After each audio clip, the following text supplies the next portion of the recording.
Jean-Marie Gilardot, spécialiste en droit du sol, jongle entre les archives du passé et la dimension 2.0. C'est l'interlocuteur idéal pour anticiper les grandes tendances et dresser les constats. On peut dire ce qu'on veut de 1960 de la loi d'orientation. Ça a été justement une vraie loi d'orientation parce qu'on a défini là où on voulait aller. Et on a dit, vu que l'on veut aller là, on invente les outils qui vont permettre d'y aller.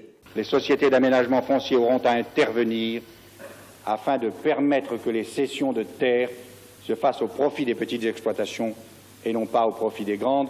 On a tout inventé à cette époque-là. La SAFER et le contrôle des structures, qui s'appelait des cumuls à l'époque, mais c'était la même chose, ont été inventés au service d'une politique agricole qui, c'est vrai, était une politique d'exploitation familiale de taille moyenne. On sait très bien qu'à l'heure actuelle, le nombre de hors-cadre familial est en train de grandir. C'est une chance inouïe pour l'agriculture, parce que jusque-là, et sans méchanceté, l'agriculture se reproduisait en circuit fermé, et on sait très bien que la consanguinité ne donne pas de très bons résultats. Donc là, on a un afflux de sang nouveau, sauf que ces gens qui arrivent de l'extérieur avec de l'enthousiasme, et ils ont raison parce que ça reste un magnifique métier, et un métier de grand avenir, on a effectivement là une nouvelle agriculture à construire, et il faut bien qu'il y ait des structures qui aident ceux qui arrivent avec un savoir-faire, une volonté, mais qui ne pourront pas réussir seuls. Celui qui veut faire un bâtiment, il lui faut une autorisation de construire, il lui faut éventuellement une autorisation au titre des installations classées pour la protection de l'environnement, il lui faut éventuellement une autorisation pour pouvoir prélever de l'eau, tout ça est beaucoup trop compliqué, il faudrait une autorisation globale d'usage du sol à une fin déterminée. Pour répondre à cette nécessaire évolution, voire révolution, concrètement, quel fonctionnement faudrait-il adopter ? Pendant très longtemps, on a eu une politique qu'on peut qualifier de descendante, c'est-à-dire que les ordres venaient d'en haut, des pouvoirs publics, et puis ensuite, chacun subissait ces ordres. On a parlé de police du foncier, etc. Et aujourd'hui, on est dans une logique tout à fait différente, qui est une logique ascendante.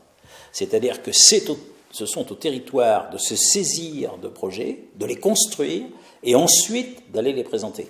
Et là, toute la difficulté, c'est effectivement d'aider individuellement les agriculteurs à construire leurs propres projets.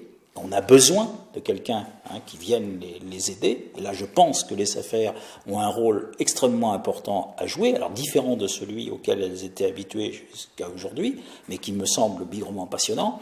Et c'est pas fini, c'est que quand on aura construit ces projets individuels, il faudra faire en sorte de les rassembler à l'échelle d'un territoire. L'échelon le plus satisfaisant, en dimension j'entends, se situe autour de 10-15 communes, il n'y a pas de chiffre précis bien sûr, mais autour de cela, c'est-à-dire à une échelle de ce que serait l'intercommunalité. Cette notion de regroupement, qui concerne surtout les collectivités, est-elle vraiment adaptée au monde agricole ? Attention, l'agriculture n'est pas déconnectée du reste de la société. C'est-à-dire qu'on voit bien à l'heure actuelle les forces qui sont en train de s'agiter au sein de la société considérée globalement, et donc l'agriculture n'est qu'un maillon de tout ça. Si on admet qu'on est dans une période où il va y avoir des changements profonds, la SAFER ne pourra pas camper sur la position qui était la sienne jusqu'à maintenant.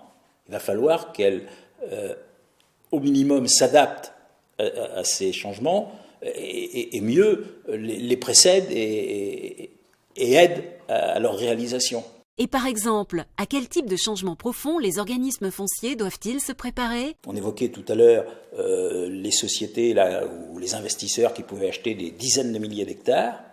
Rien ne leur interdit de prendre le contrôle de milliers d'exploitations. On peut avoir la moitié ou les 3/4 de la production laitière nationale qui soit sous contrôle d'une seule structure.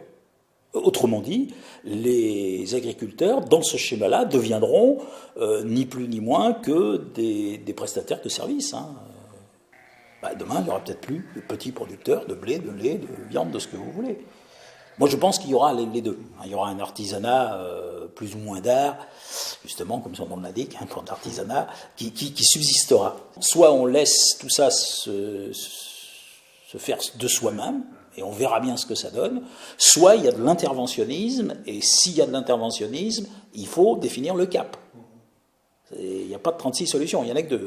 Soit on laisse faire, le fameux laisser-passer, laisser-faire de Guizot, on voit ce que ça donne, ou alors on intervient. Quand je dis on, les pouvoirs publics interviennent. Mais pour intervenir, il faut dire voilà où on veut aller.